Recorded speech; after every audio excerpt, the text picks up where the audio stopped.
Baiklah, hari ini saya akan mempresentasikan proyek UAS saya untuk UAS Kapita Selecta Data Science Project. Jadi di sini sudah ada codingannya. Di sini juga uh, codingan sudah proyek sudah diupload di GitHub saya secara publik. Jadi ini untuk UAS Kapita Selecta saya. Pertama kita masuk ke tahap business understanding dari proyek saya. Jadi di sini um, saya mengambil studi kasus untuk perusahaan telekomunikasi telco ya.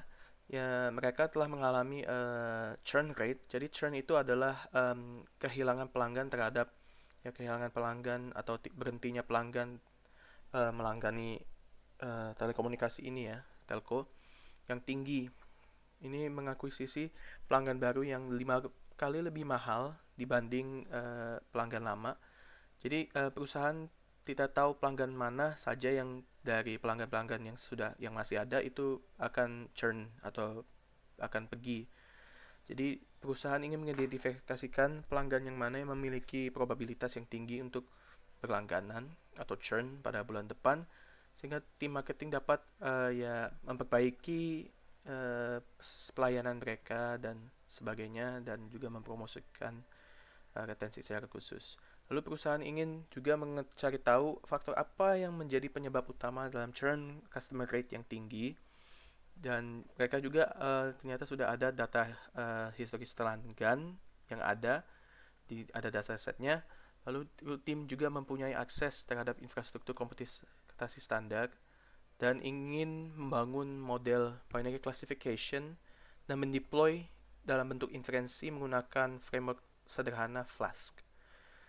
Jadi di sini kita langsung ke data understanding. Jadi data setnya ini sudah ada di Kaggle secara publik menggunakan telco customer churn yang di sini terdiri dari 7043 data dan 21 kolom sebagai fitur, dan salah satu kolomnya adalah kolom churn yang menjadi kelas kategorinya dari uh, tahapan ini, dari data ini. Jadi setelah kita lihat datasetnya, kita akan melakukan exploration data analysis. Kita lakukannya di Google Colab, karena di Visual Studio Code itu hampir tidak bisa sih mungkin ya. Mungkin munculnya window yang mungkin bisa di save tapi ribet. Di Google Colab kita bisa lihat di sini outputnya langsung ada. Misalnya di sini sudah kita pastikan ada 7043 data dan 21 kolom. Dan di sini ada info. Kita di sini lihat ada customer ID, ada gender, senior citizen, partner, dependents, tenure, phone service, multiple lines, dan sebagainya sampai churn. Dan di sini juga ada data type-nya seperti senior citizen, integer, lalu tenure integer, float integer, monthly charges integer, float, dan total dan sebagainya. Tetapi di sini kita harus lihat bahwa di datasetnya total charges ini ada angkanya, sebenarnya ini float tetapi di sini object. Kenapa? Karena terdapat di total charges ada nilai NaN yang artinya not available. Sebenarnya bisa kita lihat aja. Ternyata ini masih objek. Pada saat kita ubah ke numerik, maka terdapat data yang error, yang nol, yang setelah diganti dengan numerik. Selain itu juga untuk di sini dataset senior citizen itu 0 dan 1. Tetapi bisa juga kita bilang no atau yes. Dan di sini saya ubah sementara aja jadi no dan yes. Dan di sini kita lihat describe transpose-nya. Untuk numerik ada monthly charges-nya, rata-ratanya $64. 64 ini dalam dolar ya.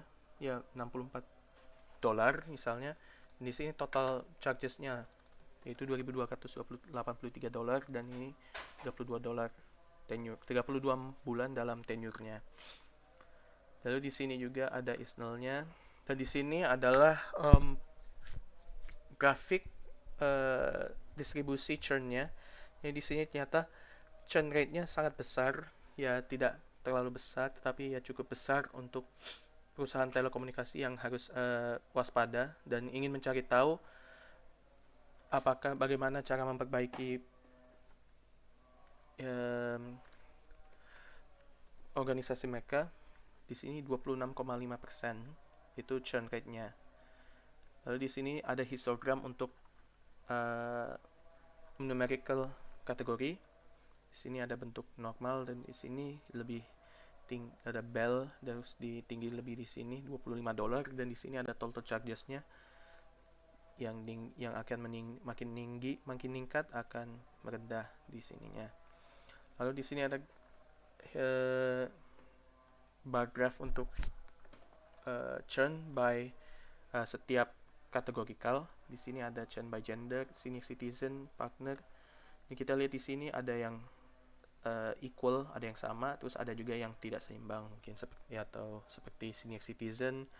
Di sini phone service malah banyak yang yes, di sini banyak yang no, banyak yang yes. Ya ini yes, no yes-nya seimbang, tetapi no phone service juga tidak seimbang di sini dan sebagainya gitu. Dan churn rate-nya yang mana yang paling banyak kita lihat. Kita bisa lihat di sini banyak yang fiber optic yang churn. Ini churn rate yang paling banyak di sini adalah month to month, paperless billing dan sebagainya. Ini paper electronic method. Lalu selanjutnya kita masuk ke correlation metric untuk fitur numeriknya. Di sini kita lihat korelasi antar fitur tenure dengan total charges misalnya, atau monthly charge dengan tenure dan sebagainya. Di sini kita bisa baca tenure dan monthly charges itu ya 0,25%, sedangkan tenure dengan monthly total charges-nya itu 83%, jadi sangat tinggi, dan monthly charges dengan total charges itu 0,65%.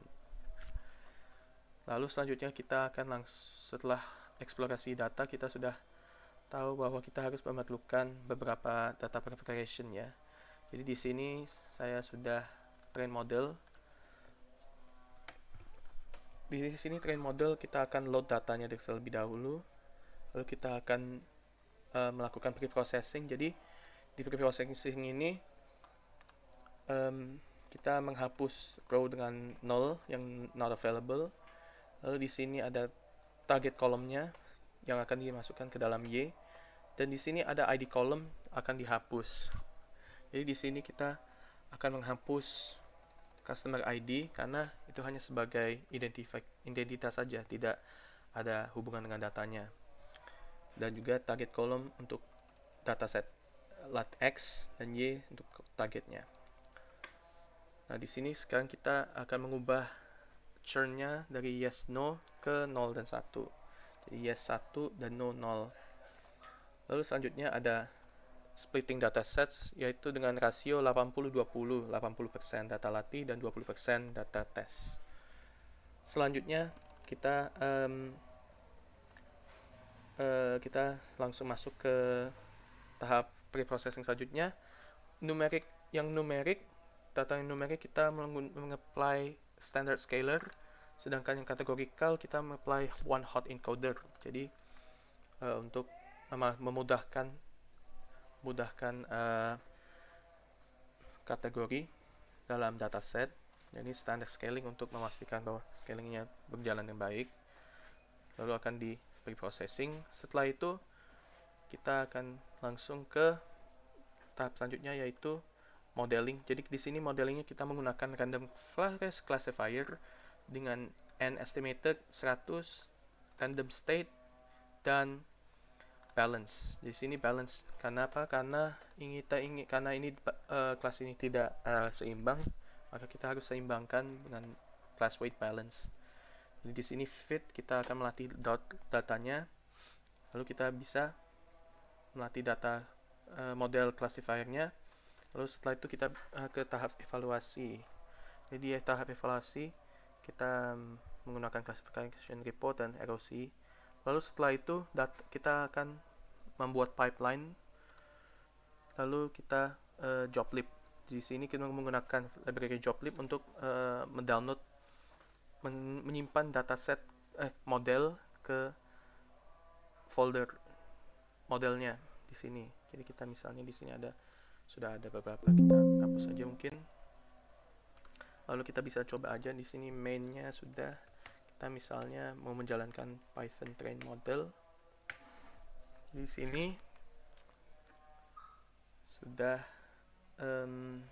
akan menjalankan code program train model.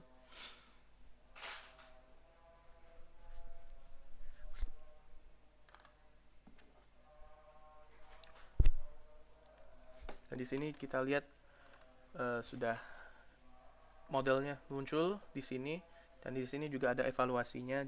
Jadi akurasinya 79%, precision 63%, recall 51%, F1 score 56%, dan IUC-nya curve-nya 81,2%.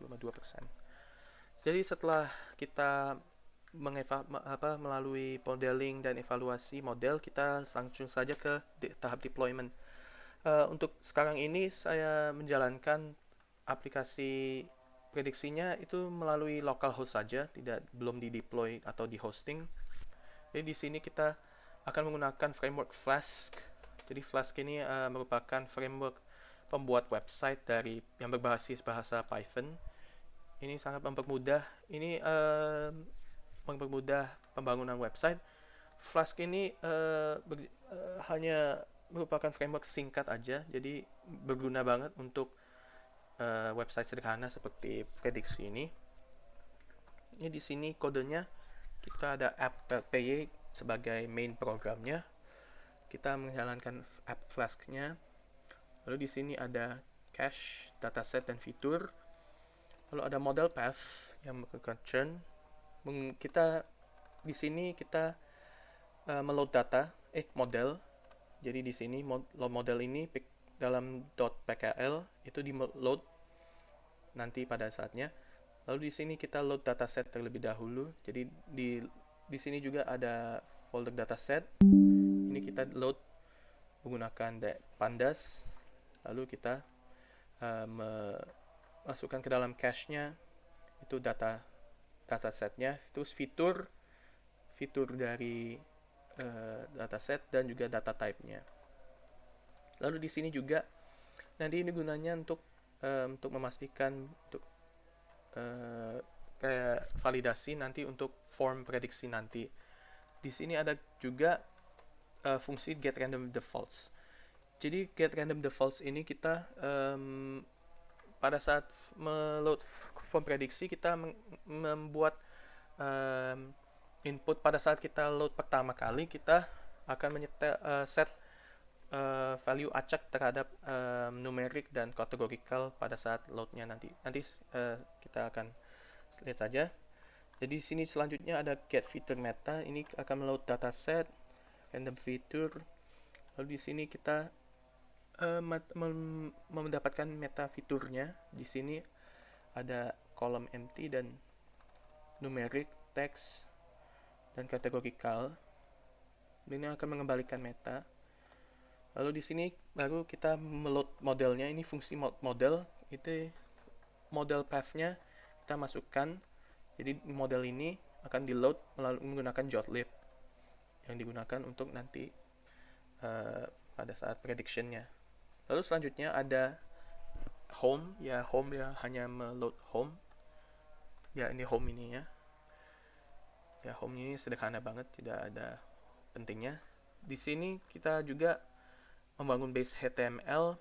Ya ini base HTML biasa aja. Terus ada style sheet. Terus pakai style.css. Ini CSS-nya juga ya sesederhana mungkin. Base HTML-nya seperti biasa. Dan di sini bagian yang paling penting adalah fungsi predict. Jadi fungsi predict ini sudah di-route ke /predict. Dan ada dua metode, ada get dan post. Untuk request method get, jadi pertama kita load dataset dulu, lalu fitur metanya, mendapatkan fitur meta. Dan di sini kita kalau metodenya get itu akan ke predict.html. Jadi akan meload form prediksinya. Jika post itu maka akan menghasilkan hasil prediksinya dari yang sudah kita masukkan. Di sini form datanya dimasukkan, meta key-nya. Jadi meta key mengandalkan form input dari prediksi tadi, lalu akan membuat data frame dari input data tersebut, lalu kita akan melakukan load model dari lokal, lalu prediction dan probabilitasnya. Di sini sesuai dengan business understanding, kita mau cari tahu seberapa banyak peluang pengguna akan keluar dan prediksinya. Di sini kita model akan predik, lalu akan juga menghitung probabilitasnya juga. Lalu ada juga menghitung classes yes dan classes no. Di sini prediksinya sudah. Jadi setelah itu akan kembali ke result HTML. Jadi kita bisa langsung saja kita buka .py ya, python.py. Sekarang bisa di running. Nah, jadi ini UI sederhananya. Kita bisa ke ini home, prediksi. Kita ke prediksi. Nah, di sini kita menerapkan nilai acaknya di get random defaults. Setiap kali kita refresh itu akan ubah secara acak. Jadi akan mengisi nilainya secara acak. Misalnya lihat monthly charges, total charges, itu akan bakal ubah, lalu ini acak, kategorinya itu acak.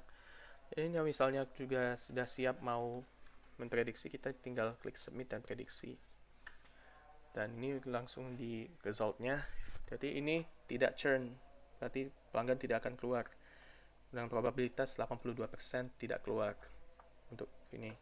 Lalu kita bisa kembali ke form prediksi, mungkin bisa nilai yang beda, mungkin misalnya mungkin tadi itu female, sekarang coba male. Submit dan prediksi. Di sini juga no churn 87%. Lalu juga ini yang beda juga, ini 80% untuk dataset ini.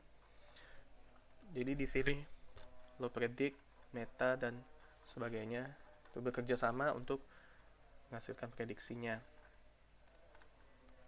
Ini 96% berarti pasti akan tidak keluar. Nah, di sini baru untuk male no, yes, no 29 terus 2030. Ternyata ini predictionnya untuk no churn-nya ternyata 59%. Mungkin jadi bisa ada kemungkinan keluar atau masuk ya, atau tidak keluarnya. Jadi sekian untuk churn guard-nya. Lalu yang terakhir di sini untuk fitur terpentingnya, ternyata faktor yang paling berpengaruh adalah tenure dari pelanggannya, lalu disusul oleh monthly charges, total charges, dan kontrak yang memiliki nilai yang lebih dari 10%. Jadi fitur-fitur ini akan sangat mempengaruhi. Sedangkan sisanya itu di bawah 10%. Terus ada satu phone service itu ternyata hanya cuma 0,05%. Jadi tidak selalu pengaruh.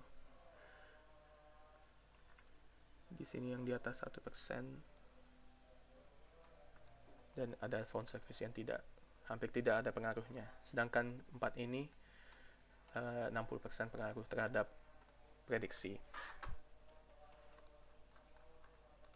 Jadi sekian presentasi dari saya. Jika ada salah kata, saya mohon maaf. Saya akhiri. Terima kasih dan sampai jumpa kembali.